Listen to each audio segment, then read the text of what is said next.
Our God is a God of new beginnings. So take a deep breath. Let go of yesterday. It is gone, buried, done. Embrace this day, for this day is God's gift to you.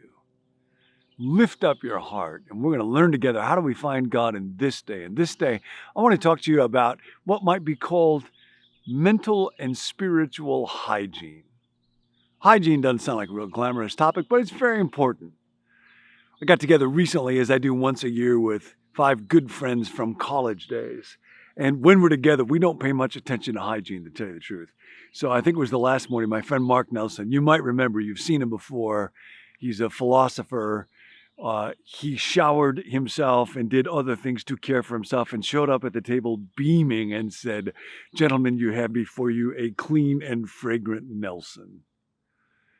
Well, what would it look like to be clean and fragrant, not just in your body, but also in your mind and your spirit and your heart?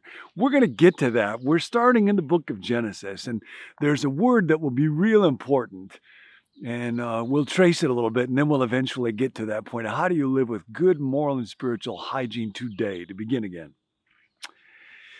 We've seen how God says at the very beginning, "Let there be light," and there was light. And God saw the light was good, and he separated the light from the darkness. That's Genesis 1:3. And then on the next day, Genesis 1:6, God said, "Let there be a vault between the waters to separate water from water." So God made the vault and separated the water under the vault from the water above it. And God called the vault sky. The idea here in the ancient world was there's something above us and there's water on the other side, comes down as rain. So God separates the sky from the earth. He's creating weather on the second day. And then it goes on. "Let the water under the sky be gathered to one place, and let the dry ground appear." And it was so. And God called the dry ground land, and the gathered waters he called seas. And God saw that it is good. The word that keeps occurring here is to separate. God separates light from darkness. God separates the sky from the earth. God separates the dry land from the waters, and he's creating time. He binds them together then to make time and to make weather and to make agriculture. God is separating and God is binding for the purpose of shalom. Neil Flanagan writes in Not the Way It's Supposed to Be. According to Scripture, God's original design included patterns of distinction and union, and distinction within union, that would give creation strength and beauty. God digs out oceans, builds hills, plants forests, stock lakes and streams. But the setting for all this activity, as we have seen, is originally a formless void. Tohu wa bohu, unformed, unfilled. Everything's all jumbled together. So God does some creative separating. Now you might know that in the Bible, the word holy means to be separate. It is woven into creation. Separates light from dark, day from night, water from land.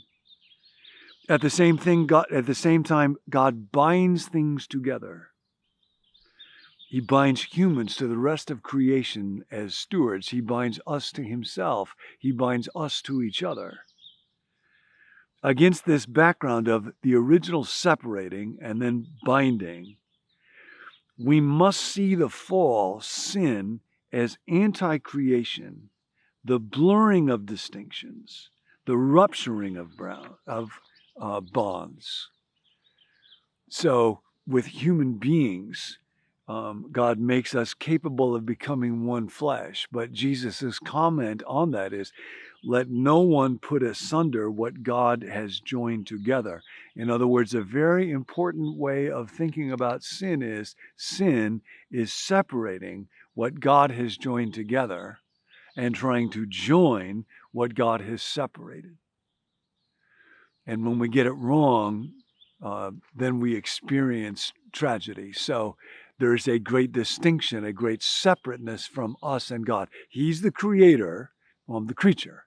The temptation is eat the fruit and you will be like God. You can blur that distinction. You can be your own little creator. Your ego can be on the throne. But of course, when I try to do that, what happens is I get alienated from God. I am separated from God. I get alienated from my work. I get alienated from the earth. I get alienated from other people. And so the word for the wrong kind of separation is alienation. The word for the wrong kind of joining together is addiction. I fall under its sway or enmeshment. So we're called to creative separation. Now you might know in American fundamentalism, one of the main verses, 2 Corinthians 6:17, come out and be ye separate. The idea of separating yourself was a key idea in fundamentalism, but it's the wrong kind of separation. It is toxic separatism. I exclude other people from me, and I begin to think that I'm all good, and they and their tribe are all bad. And so to be pure means to have nothing to do with them. And instead of being bound to them in love, I withdraw from them in toxic separation. And by the way, we see this in our day, not just in fundamentalist religion, which gets holiness wrong. When you get separation wrong, you distort the other person and you get puffed up in pride. Niles Ferguson, this historian from Stanford, talks about how this is rampant in our day. Take technology, you go online, somebody writes about anything controversial, gun control or climate change or same-sex marriage, and pretty soon people start separating into our tribe and their tribe. Conservatives retweet conservative tweets and progressives, and he charts how we enter into echo chambers where we are just with and reinforce our tribe's sense of superiority. And technology, which you would think would now enable us to be united, connected like never before, is actually separating us into different tribes and hostile thoughts more than ever before. So to be redeemed means to allow God once again to bring us into shalom. Separation is always for the purpose of shalom. And Neil Plantinga writes how the word that he uses for cosmic and social wholeness is shalom. The word that he uses for personal wholeness is hygiene. Hugainao, which is a Greek word, was actually used in the Greek translation of the Old Testament to translate the Hebrew word shalom. So he calls people, spiritually sound people who fits this universal design connected with God, others, nature, and self. We might call them impressive manifestations of hygiene. Although it sounds as if it might have something to do with the brushing and flossing away of small particles. Spiritual hygiene is actually wholeness of spirit. Wholeness of what animates and characterizes us. Spiritual hygiene is the wholeness of resources, motive, purpose, character, typical of someone who fits snugly into God's broad design for shalom. A spiritually hygienic person is one who combines strengths and flexibilities, disciplines and freedoms. It is a person who flourishes like a fine sapling rooted in the bank of a dependable stream. So, on the one hand, Paul was saying, you might think about this now for this day in Philippians chapter 4, verse 7. The peace of God will guard your heart and mind. Now, what does it mean to guard something? It means to keep out what shouldn't be there. That is to be separate. That is to be holy. So, what do you want kept from your mind today? Fear? Unproductive guilt? Lust? Bitterness? Ask God to allow your mind to be separated from that. And then, what do you want to be connected to? This is spiritual hygiene. Abide in me, Jesus says.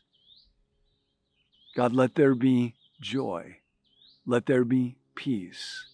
Let there be love inside me. Let there be gentleness towards other people. Let there be What do you want to abide in today? That's spiritual hygiene.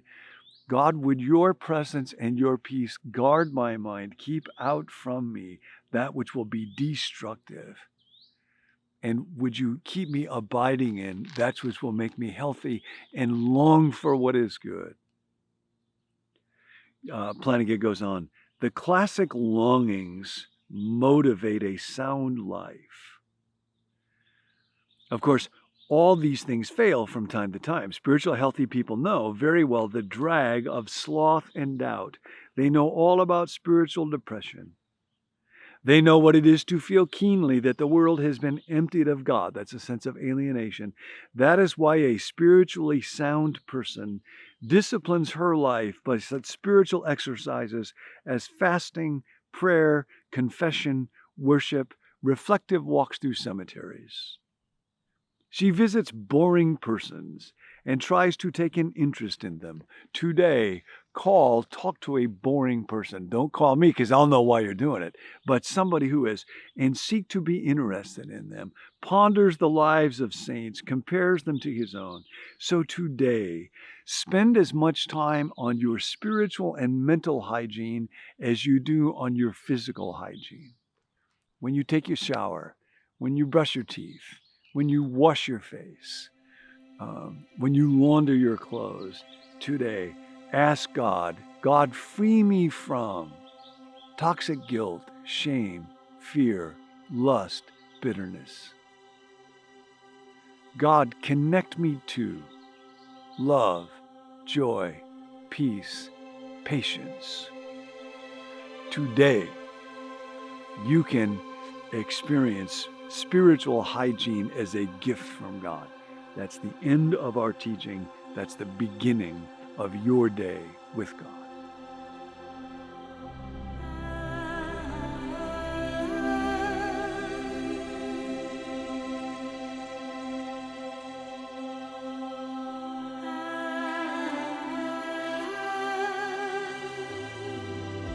Thanks for joining us. My name is Tim. I'm a part of the team here at Become New. If you'd like to receive the emails that go along with each video, you can let us know at becomenew.com/subscribe. Or if you'd like to receive a text alert whenever we release a new video, you can text the word BECOME to the number 855-888-0444. If you have a prayer request, please let us know. You can text that request to that same number, 855-888-0444. There's a group of us who meet every day to pray over those requests. So we look forward to hearing from you. Thanks for joining us. We'll see you next time.